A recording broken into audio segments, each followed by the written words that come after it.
Assalamualaikum warahmatullahi wabarakatuh. Bertemu lagi dengan saya Muriawan, unit kerja SMA Negeri 3 Cimahi, dan saya mengampu mata pelajaran TIK atau Informatika. Baiklah, Bapak Ibu dan juga siswa sekalian, pada kesempatan hari ini saya ingin menyampaikan atau berbagi materi mengenai sejarah komputer. Ya, seperti yang kita ketahui, pasti semua temuan ada sejarahnya, termasuk sejarah komputer ini. Nah, dan kenapa ingin saya berikan agar Bapak Ibu atau rekan-rekan sejawat bisa paham serta terusnya untuk para siswa bisa memahami mengenai sejarah komputer tersebut. Baiklah, kita share dulu materinya. Nah, sejarah komputer ini ternyata ada perkembangannya dari tiap generasi dan juga ada perbedaan-perbedaan yang mungkin bisa kita sharing bersama-sama. Nah, eh, emang dulu sejarah komputer, tapi kita akan membahas bagaimana sih cara mengaktifkan dan mematikan komputer tersebut. Ya, ini indikatornya yaitu melakukan operasi, standar kompetensi adalah melakukan operasi dasar komputer. Lalu KD-nya atau kompetensi adalah mengaktifkan dan mematikan komputer secara sesuai dengan prosedur atau secara benar. Lalu indikatornya menjelaskan sejarah perkembangan komputer, menjelaskan pengertian wambut, lalu memperagakan cara melakukan codeboot atau codeboot dan wambut. Ya, baiklah kita bahas sejarah perkembangan komputer yang mungkin pada umumnya sudah dipahami. Komputer berasal dari bahasa Latin yaitu komputer yang berarti menghitung. Lalu kata itu kemudian menjadi bahasa Inggris yang artinya to compute yang juga berarti menghitung. Lalu menilik dari asal katanya, maka fungsi dasar komputer adalah sebagai alat hitung. Komputer berdasarkan kegunaannya. Ada yang namanya Gen Special Purpose.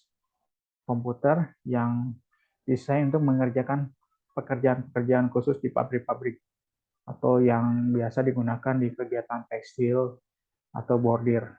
Lalu ada era purpose komputer, yaitu komputer yang digunakan secara umum untuk kegiatan sehari-hari. Lalu pengelompokan komputer berdasarkan kapasitasnya. Ada komputer mikro, atau personal komputer, komputer mini, komputer mainframe, dan yang terakhir ada super komputer.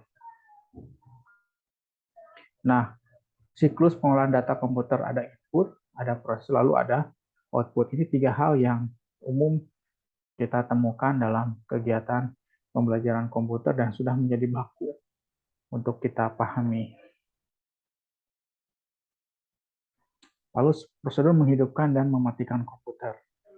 Setelah kita membahas ini, kita harus mengaktifkan dan mematikan komputer harus dilakukan dengan prosedur yang benar. Jika tidak akan mengakibatkan rusak pada software, sistem komputer, dan juga pada hardware. Selanjutnya, menghidupkan komputer dengan cara benar itu apa sih? Ya, ada beberapa tipe. Pertama ada cold booting atau booting dingin. Lalu ada warm booting atau booting panas. Ya. Nah, sekarang kita bahas cold booting.